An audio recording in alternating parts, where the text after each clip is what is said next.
Nokia 7610 5G 2024, with key specs like triple 108MP cameras and a 8000 mAh battery, is coming soon. Keep reading to catch the full Nokia 7610 5G specs below. Today, we're taking a look at the Nokia 7610 5G, which will amaze all smartphone users.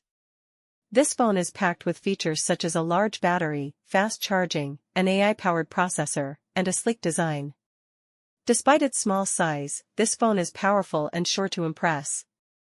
The Nokia Industries 7610 5G phone will definitely be popular due to its stylish look and strong performance.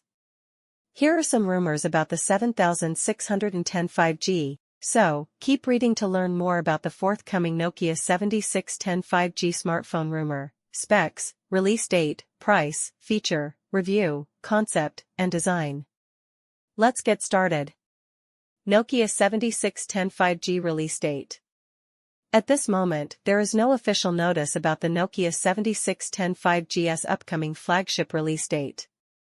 However, we think that the most likely day for the launching of this Nokia 7610 5G smartphone is mid-2024. Remember that it's an upcoming smartphone, still, now it's not been announced on the market. Nokia 7610 5G specs, features. Today, let's discuss the Nokia 7610 2024 full specs right now. The new Nokia device should have excellent hardware and a novel feature, a QWERTY keyboard. First and foremost, Nokia's new flagship has a flat, easy-to-grip design with circular navigation keys. Here are the new Nokia 7610 5G 2024 specs. You've always wondered how it looks, how it feels, how it performs, how it takes pictures,